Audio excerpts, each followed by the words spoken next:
Дорогие друзья, от всей души поздравляю вас с наступающим новым 2015 годом.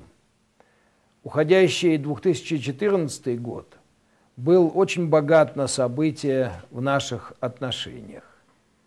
Сентябрьский визит президента России Владимира Владимировича Путина в Монголию, февральское посещение президентом Цехиагином Элбекдожем Российской Федерации для участия в церемонии открытия зимних Олимпийских игр в Сочи, совместное празднование 75-й годовщины победы советских и монгольских войск в боях на реке Халхингол.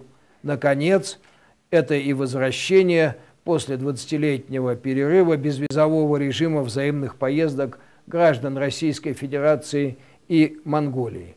Много было и других немаловажных дел. Пользуясь случаем, хочу еще раз сказать, что россияне и монголы на протяжении многих десятилетий шли рука об руку, всегда были добрыми друзьями и соседями, помогали друг другу и в годы военного лихолетия, и в период мирного созидания. Смысл наших усилий в новых условиях 21 века – это строительство, опять-таки, нового на базе добрых традиций. Может быть, монгольской общественности это не столь заметно, но и в международных делах российско-монгольское сотрудничество не стоит на месте. В России с удовлетворением наблюдают за успехами вашей страны на международном поприще, поддерживают ее во многих начинаниях.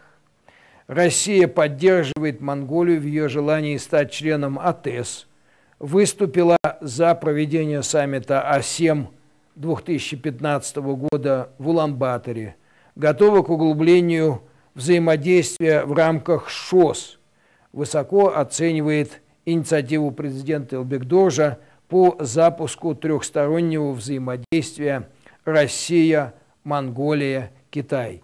Будем продолжать вместе работать и в рамках Организации по безопасности и сотрудничеству в Европе.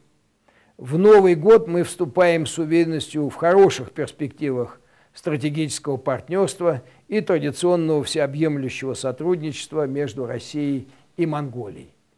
Желаем всем гражданам Монголии, нашим проживающим здесь соотечественникам, крепкого здоровья, успехов, благополучия и семейного счастья.